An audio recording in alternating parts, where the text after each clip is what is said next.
बाजार में गिरावट का असर म्यूचुअल फंड इंडस्ट्री में होने वाले एसआईपीज और इन्वेस्टमेंट पर भी देखने को मिल रहा है। एमफी ने एक डेटा जारी किया।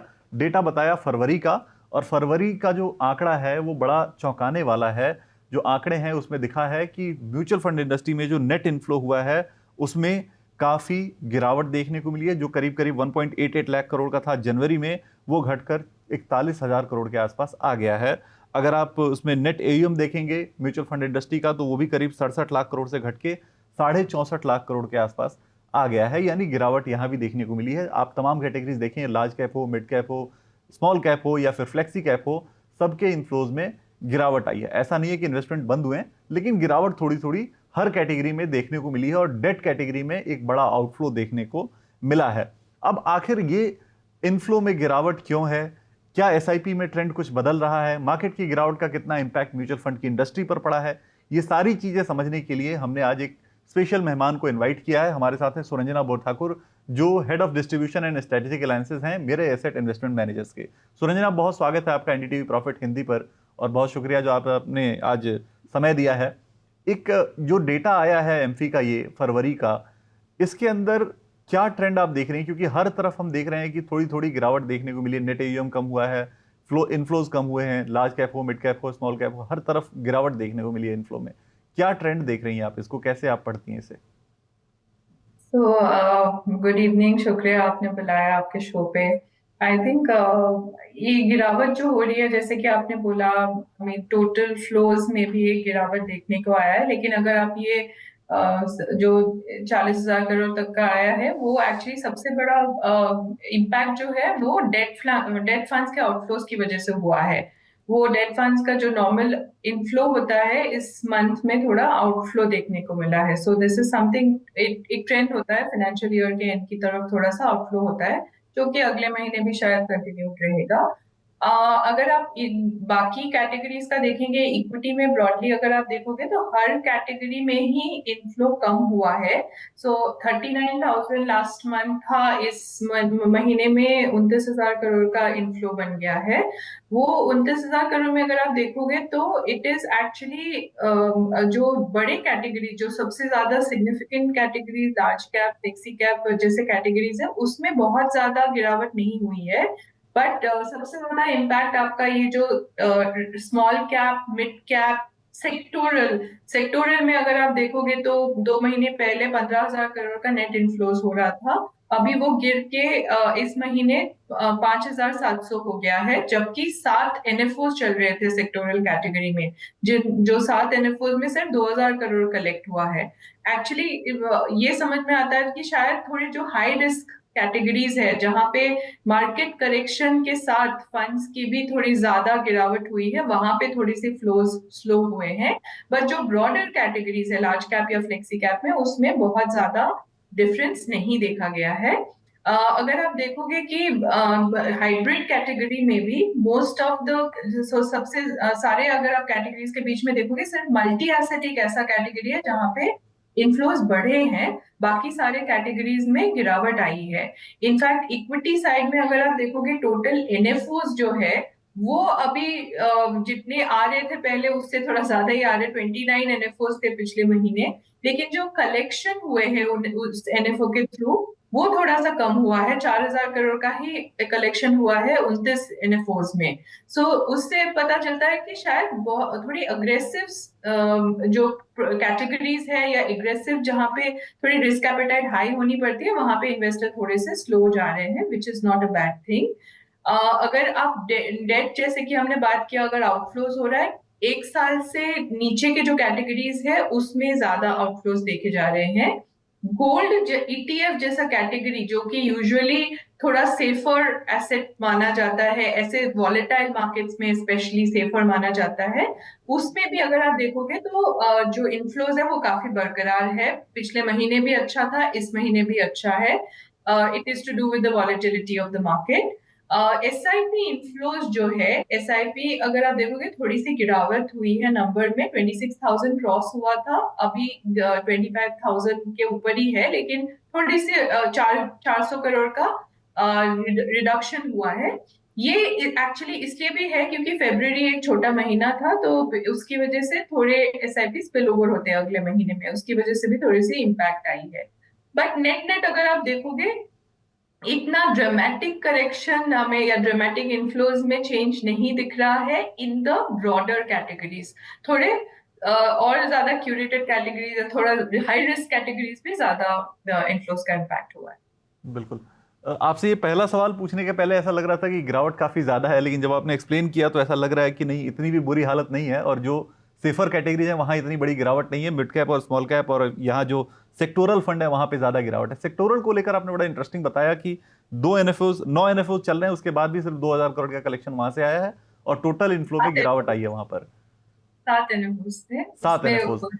ओके, अराउंड 7 एनएफओ चल रहे हैं, 2000। उसके बाद भी सिर्फ 2000 करोड़ का वहां कलेक्शन हुआ है, और जो टोटल इनफ्लो आया है उसमें काफी गिरावट आई है। 9000 करोड़ से गिर के पिछले महीने के ये करीब करीब 5700 करोड़ के आसपास आ गए हैं। बिल्कुल। सुरंजना, एक चीज मैं समझना चाहता हूँ कि फोलियो के नंबर्स में भी, क्योंकि एमफी का जो डेटा है उसमें ये भी आया कि फोलियो के नंबर में भी करीब करीब 55 लाख की गिरावट आई है। ये क्यों होता है, अगर आप दर्शकों को समझाएं कि क्या लोगों ने रिडीम कर लिया उसकी वजह से फोलियो में कमी आई, या कुछ लोग जैसे कुछ फंड मैनेजर्स ने सलाह भी दी थी कि मिड कैप और स्मॉल कैप से पैसा निकाल लें, तो क्या उसका इम्पैक्ट देखने को मिला क्या? शायद दोनों का कॉम्बिनेशन हो सकता है, जैसे कि आपके ऑब्जर्वेशंस है, क्योंकि थोड़ा क्या होता है कि मार्केट में जब थोड़ी वॉलेटिलिटी आती है तो घबराहट तो थोड़ी होती है रिटेल इन्वेस्टर्स को। पर मैं एक चीज बोलना चाहूंगी कि आप जब लॉन्ग टर्म व्यू लेते हैं इंडिया में, अगर आप 1 साल के लिए निवेश कर रहे हैं तो बिल्कुल ही अलग चीज हो जाता है। तो आपका रिस्क एपेटाइट बहुत हाई होना पड़ेगा, क्योंकि आपके वॉलेटिलिटी बहुत हाई हो जाएगा। लेकिन आप जब निवेश करते हैं, आप अगर ट्रेडर नहीं है और इन्वेस्टर है और आप लॉन्ग टर्म आप निवेश करना चाहते हो, तो आपको एक्चुअली ये कंसिडरेशन लेना पड़ेगा कि इंडियन मार्केट में शायद सारा large cap, mid cap, small cap सब में ही निवेश करना जरूरी है। सबके अपने अपने मेरिट्स है पोर्टफोलियो में होने का। हमारा व्यू ये है कि शायद लॉन्ग टर्म अगर आपका व्यू है तो 50% large cap, 50% mid and small में शायद होना पड़ेगा टू क्रिएट वेल्थ। सो उसकी वजह से हमें लगता है कि थोड़ा आप जब लंबे समय का इन्वेस्टमेंट्स देखते हैं, तो इट इज इम्पॉर्टेंट कि आप सारे एसेट क्लासेस में रहें। ये इम्पॉर्टेंट है कि जब आप एसआईपी भी कर रहे हो, शायद एसआईपी भी ये एसेट मार्केट्स में एसआईपीज रोक देना, टर्मिनेट कर देना एक बहुत गलत चीज हो सकता है, क्योंकि इसी मार्केट में आप सबसे ज्यादा यूनिट्स एक्यूमुलेट करेंगे, जो कि आगे जाके आपकी एवरेजिंग बहुत अच्छी कर देगी, और आपको एक्चुअली सबसे ज्यादा मौका मिलता है to make a disproportionate return. ये चीज अगर निवेशक समझ जाए तो शायद वेल्थ क्रिएशन थोड़ी अलग हो सकती है। बिल्कुल। ये अक्सर हमने देखा है कि जब गोल्ड सस्ता होता है तो लोग ज्यादा से ज्यादा ग्राम इकट्ठा करने के बारे में सोचते हैं, लेकिन जब एसआईपी में आपके यूनिट सस्ते होते हैं तो लोग भागने लगते हैं। ये एक ये इन्वेस्टर का एक अलग ही बिहेवियर देखने को मिलता है। एक सवाल जो डेट को लेकर हमने पहले थोड़ा बहुत टच किया हमने कि डेट में भी आउटफ्लो रहा है, लेकिन जो डेट फ्लो में रहता था पहले, जनवरी में 1.25 लाख करोड़ के आसपास का इनफ्लो रहता था, अब फरवरी में आउटफ्लो देखने को मिला है। आखिर ये पैसा किस डायरेक्शन में गया, किस तरफ गया? क्या ये लोगों ने कैश आउट कर लिया, या ये कॉर्पोरेट्स का पैसा था उन्होंने अपने कैपेक्स में लगा लिया? ये इस पर कुछ आपकी ट्रेंड या आपकी एनालिसिस कहती है क्या? मोस्टली कॉर्पोरेट्स के पैसे होते हैं जो एक्चुअली बाहर निकलता है। ये ट्रेंड देखा गया है कि ईयर के क्लोजिंग की तरफ वो थोड़े रिडेम्पशन होते हैं, क्योंकि उनके अपने बुक्स का क्लोजिंग होता है, उसमें कुछ कुछ उनके जो भी आउटस्टैंडिंग होता है वो थोड़ा सा उनको सेटल करना पड़ता है। तो ये मोस्टली कॉर्पोरेट, क्योंकि आप देखोगे कि क्वांटम भी जो है वो एक तो शॉर्ट टर्म जो 1 साल से नीचे का पैसा है उसमें ज्यादा इम्पैक्ट आया है और ज्यादा वहां पे आउटफ्लोज हुए हैं, और जो अमाउंट है वो भी काफी बड़ा है। सो एक ये कॉम्बिनेशन है कि शॉर्टर टाइम फ्रेम और कॉर्पोरेट का पैसा, ये इन दोनों के कॉम्बिनेशन में ही ज्यादा पैसा बाहर निकला है इस टाइम पे। बिल्कुल। ये तो हमने बात की आंकड़ों पर। सुरंजना, मैं क्योंकि आप डिस्ट्रीब्यूशन को हेड करती हैं मेरे एसेट के अंदर, तो मैं आपसे 2 सवाल पूछना चाहता हूं उन लोगों के ऊपर जो नए आ रहे हैं मार्केट में, जो नई एसआईपीज कर रहे हैं। तो पहला सवाल उन लोगों के लिए जो टियर 2 टियर 3 सिटीज से आ रहे हैं और वो एसआईपीज कर रहे हैं, वो कहाँ प्रेफर करते हैं एसआईपी करना? क्या वो मिड कैप की तरफ, स्मॉल कैप की तरफ जाते हैं हायर रिटर्न देखकर, या वो इतनी समझदारी और इतनी अपनी समझ को डेवलप कर चुके हैं कि वो अब लार्ज कैप में और मिड कैप में अपने पोर्टफोलियो को एलोकेट करके अच्छे से इन्वेस्ट करते हैं? क्या ट्रेंड आपको दिखता है उन लोगों में? बहुत इंटरेस्टिंग सवाल पूछा आपने। ये एक बहुत इन्वेस्टर बिहेवियर के ऊपर सवाल है एक्चुअली।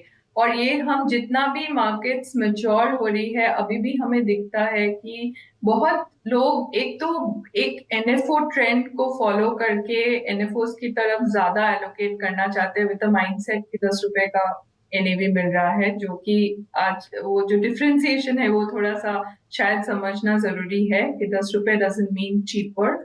और अगर आप देखोगे कि कोई भी अगर एलोकेट कर रहे हैं मिड और स्मॉल की तरफ या जो भी कैटेगरी जहां पे थोड़े 1 ईयर रिटर्न ज्यादा अट्रैक्टिव दिख रहा है, उस कैटेगरी में हमेशा रिटेल इन्वेस्टर्स स्पेशली नए इन्वेस्टर्स की रुझाव थोड़ी बढ़ जाती है, क्योंकि उनको लगता है यहाँ पे ही पैसा बन सकता है।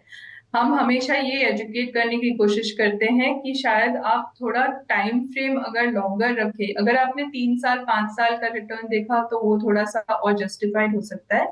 लेकिन जब आप निवेश कर रहे हो तो आप पुराने रिटर्न्स को लेके इतना ध्यान ना दे और आगे की तरफ ज्यादा प्लान करें तो बेटर होगा। क्योंकि आप अब जो हमेशा बोलते हैं mutual fund are subject to market risk and what is happened before will not continue forever. So it's very important कि आपको आगे की तरफ थोड़ा सा प्लानिंग करके करना चाहिए। हालांकि मिड कैप स्मॉल कैप भी एसआईपी करना अच्छी बात है, लेकिन टाइम फ्रेम बहुत इंपॉर्टेंट है उसमें। आप जितनी रिस्कियर एसेट क्लास में निवेश कर रहे हो उतना ज्यादा टाइम फ्रेम होना चाहिए। अगर आपने 5 साल 7 साल का टाइम फ्रेम लेके निवेश किया तो आपको एक इंडियन मार्केट के सिनेरियो में बहुत पॉजिटिव अच्छे रिटर्न्स बन सकते हैं। लेकिन अगर आपने बहुत ही शॉर्टर टाइम फ्रेम ले लिया, 1 साल के अंदर ही आपने निवेश के ये सोच के कि 3 साल करेंगे लेकिन 1 साल के अंदर ही निकाल दिया, तो आपका एक्सपीरियंस बहुत खराब हो सकता है। दैट इज अ ट्रेंड जो नए निवेशक ये इंपॉर्टेंट नहीं है कि छोटे लोकेशन से है बड़े लोकेशन से है, जब निवेशक नए होते हैं और मार्केट को समझने की कोशिश कर रहे होते हैं, ये उनका एक जर्नी होता है। तो ज्यादा चेजिंग ना करें, ज्यादा सिर्फ रिटर्न्स 1 साल का रिटर्न देख के अपना डिसीजन ना बनाए।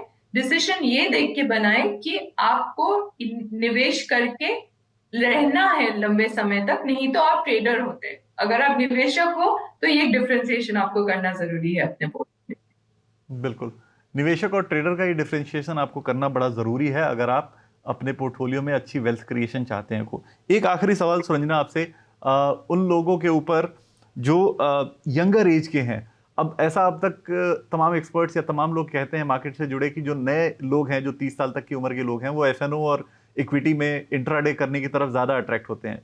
लेकिन क्या आपको डेटा ये कहते हैं कि जो नए लोग हैं जो 20-21 साल की उम्र में नौकरी शुरू कर रहे हैं वो एसआईपी की तरफ भी अब पिछले 4-5 साल में बहुत तेजी से बढ़े हैं? उन्हें इतनी अवेयरनेस हो गई है कि अब मुझे एसआईपी अपनी पहली नौकरी के साथ शुरू करनी चाहिए। क्या आंकड़े इसको वैलिडेट करते हैं क्या कि हाँ, लोग अब नए जो लोग हैं वो एसआईपी की तरफ अट्रैक्ट हो रहे हैं और आ रहे हैं?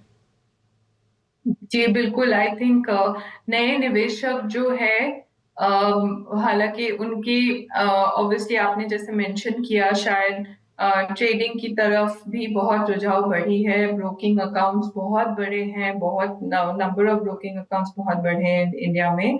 लेकिन ये भी हो रहा है कि अगर आप एसआईपी बुक देखोगे, मतलब 1 साल पहले जो एसआईपी बुक था या 3 साल पहले जो एसआईपी बुक था, जितना बड़ा ग्रोथ देखने को मिला है। This is retail money.